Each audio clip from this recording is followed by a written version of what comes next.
प्रेम से बोल सतनाम पुरुष की जय। संत बाबा घासीदास की जय। संत समाज की जय। परम आदरणीय संत समाजगण, परम श्रद्धेय संत समाजगण, आप लोगों के समक्ष मैं आत्मज्ञान सतनाम संध्या में सत्य एक शब्द में स अक्षर का भावार्थ पहले वीडियो में रखा हूँ।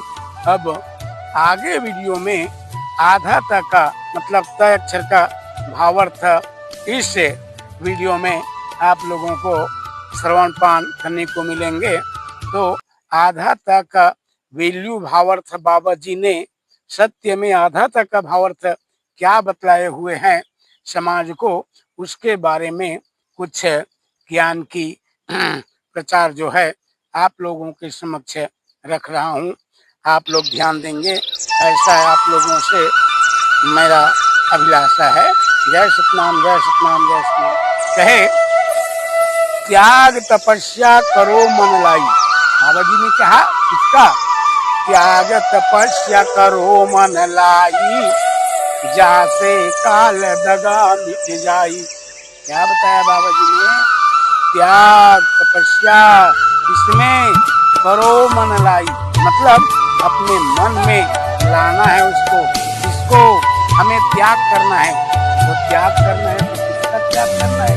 बीवी का, बच्चा का, गांव का, परिवार का, रिश्तों का, नातों का? नहीं, इसको सब त्याग नहीं करना है। तो किसका त्याग करना है? हमारे शरीर में जो यौगुण यकायक अचानक ही पैदा हो जाते हैं, उस वस्तु का त्याग करना है, उस अज्ञानता का त्याग करना है, उस मूर्खता का त्याग करना है। जिस प्रकार से हमारे शरीर में यकायक किसी के बारे में कुछ गलत दृष्टि आ जाता है कभी कभार, चाहे संत हो, महात्मा हो, अभ्यागत हो, कोई भी हो, किसी के शरीर में नजर का दृष्टि गलत आ जाता है, त्याग करना है तो उसका त्याग करना है। हमारे शरीर में पापा नाम के वस्तु जो है, पाप नाम की वस्तु यकायक प्रकट होने वाला रहता है, उसका त्याग करो। अब कहीं हम इस वस्तुओं का अगर त्याग करते चले जाते हैं, किसी के पास झूठ लबारी बोलने का, इसका भी त्याग करो। किसी के धन को हड़पने का, चोरी करने का, इसका त्याग करो। किसमें? त्याग तपस्या करो मन लाई, मन में लाना है उस बात को, जासे काल दगा मिट जाई। मतलब इन वस्तुओं का, इन सब चीजों का, आडंबरीय चीजों का हम कहीं त्याग करते जाएंगे, तब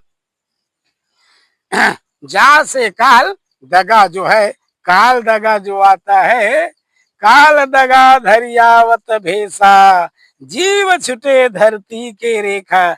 मतलब काल दगा जो है वेशभूषा साज के चले आएंगे आपके पास। आपको क्या करने के लिए? आपको ग्रहण करने के लिए, आपको खाने के लिए, आपको दबाने के लिए। तो हमको क्या करना है? उसी वस्तुओं का, उसी अज्ञानता का हमें त्याग करना है। यह बात हमें अपने मन में, अपने आत्मा में, अपने हृदय में, अपने वाणी में सदा सदा रखना है। फिर आगे में क्या कहा? तन हवै माटी पत्थर समाना, मतलब त्यान तन हवै माटी पत्थर समाना, हेमा काहे करत गुमाना। मतलब है मेरे संत भाई, ये तन का चीज है? माटी और पत्थरा के समान है। काका के समान? माटी और पत्थरा के समान ये तन हवै। एमा तय का बर करत गुमाना, मतलब एमा गुमान अभिमान मत कर मोर सन भाई, यह तो माटी पथ रहेगा, कुछ चीज है, सार तत्व एमा कुछ नहीं दिखते। लेकिन तय अगर बनाना चाहबे तब बहुत भारी रत्न एकर से प्राप्त हो जाती। कौन सा रत्न? ज्ञान रूपी रत्न। इसमें माटी पत्थरा कौन हरे? अज्ञानता जो छाया हुआ है, यही तो माटी पत्थरा है।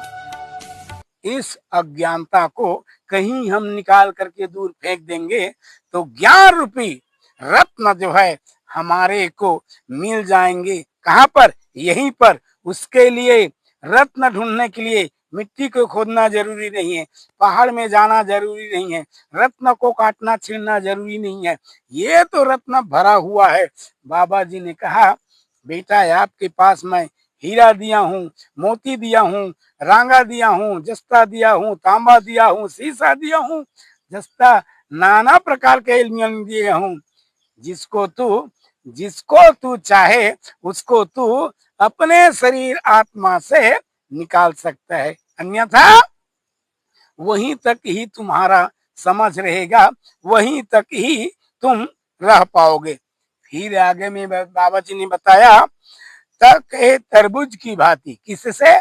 तक है तरबूज की भांति मीठा रस को अंदर राखी। किसको? तरबूज की भांति। तरबूज जिस प्रकार से एक इतना बड़ा रहता है तरबूज, उसको कहीं काटोगे तो उसमें का जो अंदर में रस छुपा हुआ रहता है, उसी प्रकार से मीठा रस को किसमें रखना है?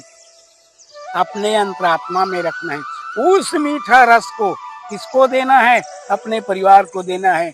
उस मीठा रस को, तरबूज रूपी मीठा रस अमृत कथा को समाज में देना है, गांव में देना है, रिश्ते नातों में देना है, समाज में, मानव समाज में उसको प्रसारित करना है। किसको?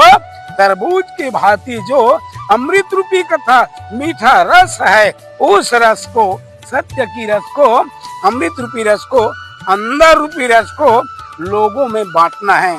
फिर आगे पंक्ति में बाबा जी ने क्या बतलाया है? तक है तन मन एक समाना। तक है तन मन एक समाना, जिसने उसको जैसा जाना, जिसने उसको जैसा जाना। मतलब ये तन मन हवा एक समाना, लेकिन जिसने, कोई ने उसको कुछ कहा, कोई ने उसको कुछ कहा, कोई ने उसको कुछ समझा, यह क्या है? यह समझने वालों की बात है। जिसने उसको जैसा जाना, जो कोई कोई उसको जागृत कर लिया तो कई प्रकार के बात बन जाता है, और कोई उसको जागृत करा तो आत्मा ज्ञान में चला जाता है, कोई उसको जान गया मिस्त्री बन जाता है, कोई उसको जान गया डॉक्टर बन जाता है, कोई उसको जान गया पढ़ाई लिखाई में कलेक्टर, एसपी, डीएसपी, मंत्री, मिनिस्टर बन जाते हैं, और कोई उसको नहीं जाना तो चोरी, डाकू, बटपारी का काम करने लग जाते हैं। मतलब तक है तन मन एक समान है, सबके तन मन तो एक समान है, लेकिन किसी ने कुछ को जागृत कर लिया, किसी ने कुछ को जागृत कर लिया, किसी ने किसी और को जागृत कर लिया। मतलब सब एक समान नहीं बन पाए।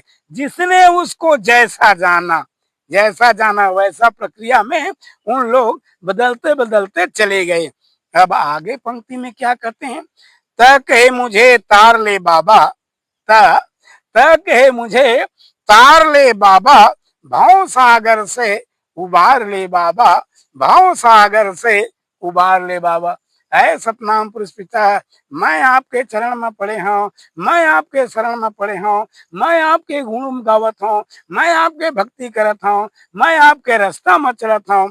ऐ सतनाम पुरुष पिता, तक है मुझे तार ले बाबा, ये भाव सागर रूपी गहरा पानी से, गहरा अज्ञानता से उबार ले बाबा, उबार ले बाबा, उबार ले बाबा। ऐसा बात कहा। फिर आगे में सतनाम पुरुष पिता क्या बोले हैं पंक्ति में?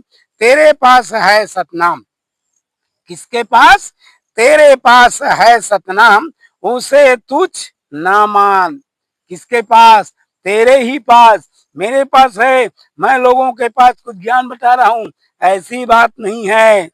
आपके पास भी है, आप लोगों के पास भी है। मैं जैसे कुछ उसके बारे में थोड़ा बहुत जानकारी रखा हूं। किसके समान? एक राई के समान कुछ जानकारी है मेरे पास, कोई ज्यादा जानकारी नहीं है। उसी प्रकार से जिसको मेरे को अधराई के समान जानकारी है, उसी प्रकार से जानकारी आप लोग भी अगर चाहोगे तो ले सकते हो। क्या कहे? तेरे पास है सतनाम, उसे तुच्छ ना मान। तुच्छ नहीं माना है, छोटा नहीं माना है। जैसे पत्थर में अग्नि है, ऐसे ही तू जान, जैसे पत्थर में अग्नि है, ऐसे ही तू जान, ऐसे ही तू जान। मतलब जिस प्रकार से तेरे पास सतनाम है, उसे तुच्छ न मान, उसे तुच्छ मान लेते हैं कोई, क्या मतलब किसी से जी, ऐसा बात कर देते हैं। उदाहरण में बाबा जी ने समझाया है, जैसे पत्थर में अग्नि छिपी हुई है, छिपा हुआ रहता है, ऐसे ही तू जान, उसी प्रकार से तू भी एक ज्ञान रूपी अग्नि का बूंद से लेकर सागर तक जाने का बहुत भारी अग्नि है, उसको तू नहीं जान पाता। लेकिन ऐसे ही तेरे को जानना है कि मैं भी एक राई से पहाड़ कर देता है और पहाड़ को अधराई में बदल देता है, एक बूंद से सागर बना देता है, सागर को बूंद में परिवर्तित कर देता है। ऐसे ही अपने आप को ही भी हमें मानना है। फिर बाबा जी ने आगे पंक्ति में बताया, तरस आता है मुझे तुझ पे, कितना निकम्मा हो गया है। किसमें? तरस आता है मुझे, कितना निकम्मा हो गया है। घर में तो कुछ काम करता नहीं, घर में तो कुछ काम करता नहीं, दूसरे में खो गया है। घर में तो कुछ काम करता नहीं, दूसरे में खो गया है।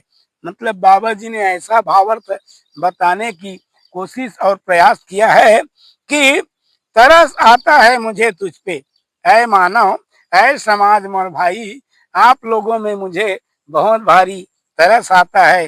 तरस आता है मुझे तुझ पे, इतना निकम्मा हो गया है, मतलब बहुत निकम्मा हो गया है, काम बुता कुछ नहीं करता। फिर घर में तो कुछ काम करता नहीं, मतलब अपने घर में कुछ काम करता नहीं, दूसरे में खो गया है, दूसरे में खो गया है। मतलब घर और दूसरा क्या है? घर में कुछ काम न करता नहीं, मतलब अपने घर, मतलब घट रूपी घर, अपने शरीर रूपी घर। अगर काम करना है, इसमें ही आप सतनाम को प्राप्त कर सकते हैं, इसमें ही आप भगवान को प्राप्त कर सकते हैं, इसमें ही आप ईश्वर को प्राप्त कर सकते हैं, इसमें ही आप आत्मा को प्राप्त कर सकते हैं, इसमें ही आप परमात्मा को प्राप्त कर सकते हैं। इसमें बाहर की घर में नहीं, ये घर में, घट रूपी घर, इस घट में हम चाहे तो उस सतनाम को प्राप्त करते हैं। लेकिन घर में तो कुछ काम करता नहीं, इस घट रूपी घर में कुछ काम नहीं करता, दूसरे में खो गया है। मतलब दूसरे में खो गया मतलब क्या है? बाहर के वस्तुओं में, बाहर के चौका चौंध में, बाहर के फैशनेबल दुनिया में, इसमें ही तो ढूंढता रहता है, उसमें कुछ मिलने वाला नहीं है। मेरे सन भाई, तो आप ढूंढने की कोशिश भी करते हो तो किसमें करो? अपने घट रूपी शरीर में अगर कहीं हम कोशिश करके ढूंढेंगे तो वहां हमको सभी प्रकार का वस्तु जो है वह दिख जाएंगे। ऐसा अभिलाषा बाबा सतनाम पुरुष पिता ने आप लोगों के समक्ष आधारता का भावार्थ कुछ समझाने की बाबा जी ने यहाँ पर अनुवाद किया है। इसमें आप आत्मसात करेंगे, ऐसा मैं आप लोगों से अभिलाषा रखता हूँ। जय सतनाम, जय सतनाम, जय सतनाम।